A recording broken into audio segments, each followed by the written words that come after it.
The ROTH Show, brought to you by Ink, the original. All of this is the sense of humor, the ideation, the tone, the attitude. I can tell you about the summer that Orlando worked the forklift, and it was Baker Street the entire summer, like 8 times a day. The entire summer. And you can name every single, because we played music everywhere we go. If you worked in a garage, first time I heard real music going was in a garage in Newcastle, Indiana, out of some tiny little Motorola thing that's up there. Is playing some kind of country music like Bob Wills' Swing Day. And the guy's wiping his hands and going, well, it's going to have to stay with us for a couple of days, but prognosis is good. I had no idea what a prognosis was, but I knew it spelled goodness. I was raised, as so many of the baby boomer generation, to completely believe, inculcate, indoctrinate ourselves, and completely anoint ourselves with the idea that we are wholly unique. As Sarah Silverman says, we are miracles. That every single one of us is like a snowflake, somewhat similar, but completely unique in every other component and sense. Every possible factor about me and about you, yeah, you. Picasso, baby. Picasso, baby. Yeah, there is nobody like you, nobody ever since you, nobody during you, and nobody after you. AY. I'm Diamond Dave, and there's nobody after you. This is what we were taught to believe. I myself got my job because I totally believed in the punchline. I didn't know it was a punchline. I perceived it as funny, but hey, everybody was having a good time, so nobody ever raised any questions about the accuracy. How many lead singers in a rock band, quote, rock stars, does it take to put in a light bulb? And the answer is 1. We put it up in the ceiling and we wait for the world to revolve around us. Now that's funny. And like every other pale-faced snowflake in the avalanche, yes, I am unique. Yes, there is nobody before me, during me, or after me that is even remotely like me. But after the avalanche, I'm going to plead not guilty. I heard you barking.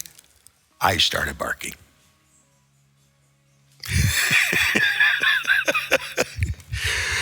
Hold it. Don't hit the jump cut yet.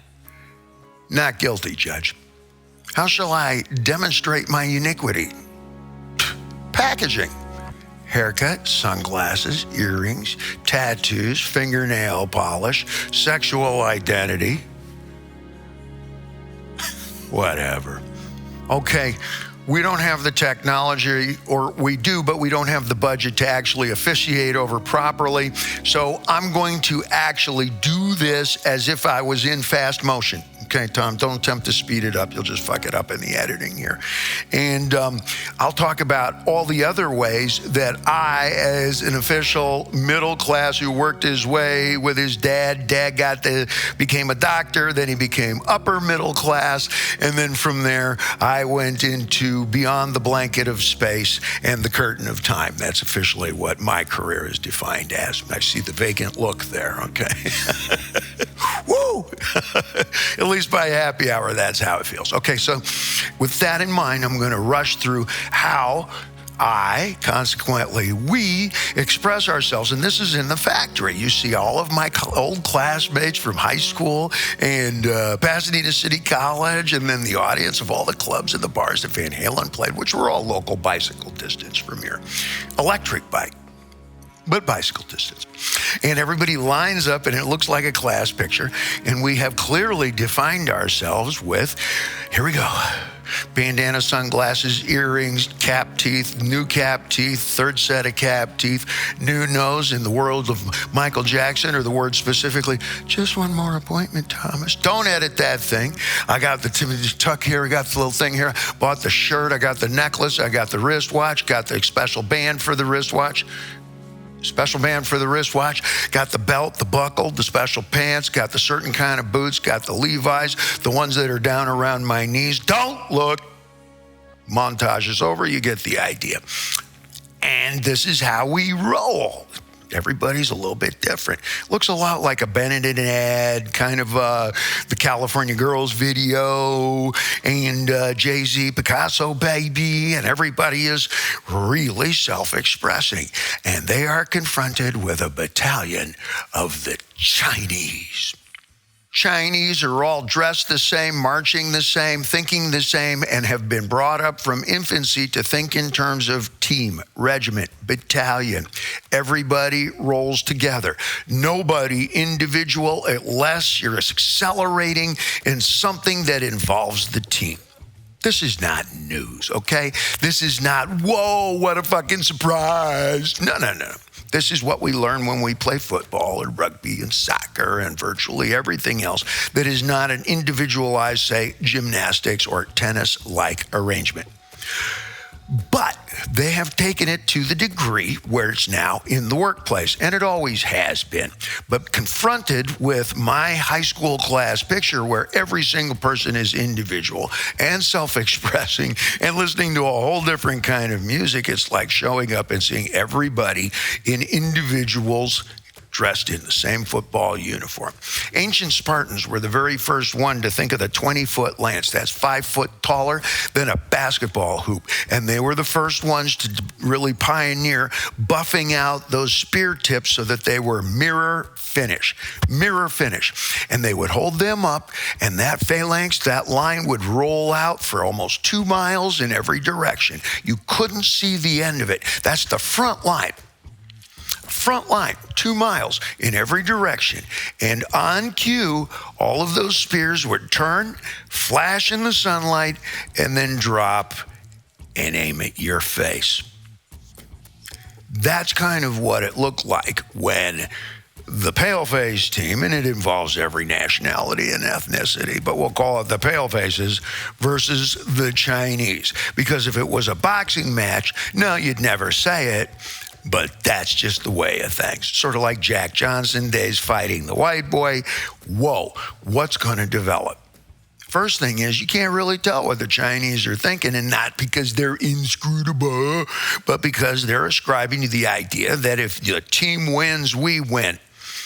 That may be, I don't know, they getting bonuses? Are they sharing in production kind of money? Perhaps the company and the team ensures that they have health care, welfare, dental, medical, and these are not to be taken unseriously.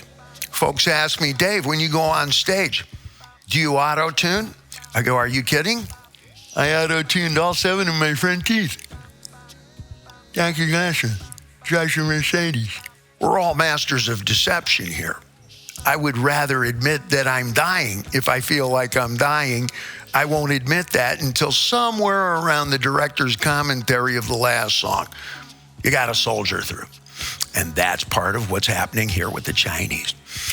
I don't know what they're thinking, but just judging by out on the news, given their own druthers, there's a riot going on. Uh-oh, no way you're dragging me back to where that team came from. So nobody's going to say shit. Every team has a code of silence. Doesn't have to be Marlon Brando and Al Pacino and all the fellas with an Italian last name. It can be every police station in the world. It can be every Ivy League fraternity sorority. The Chinese work tirelessly. They put in extra hours. Overtime is part of regular time. They work Saturdays. They work late Saturdays. They do homework on Sundays. Every social event is based on the identity of the company. Their families are involved in company daycare, company education, company health, welfare, etc. You can see this as really Bernie Sanders' wet dream, where the state really cares and takes care of people. Conversely, as the Buddhists might suggest, two opposites are actually the same thing.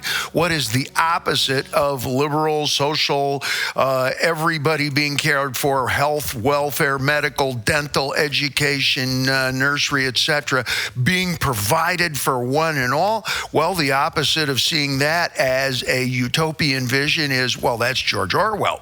Okay, that's Big Brother. and there would be no escaping from it. And the Chinese, just like any other club in the United States, ain't going to say shit about what they really feel. Not individually. You'd be fucking crazy to say what you really feel about anything in the world today. Any politician will tell you that. Even Tom will tell you that. Exactly. He's lying. Or maybe not. The Roth Show, brought to you by Ink the Original.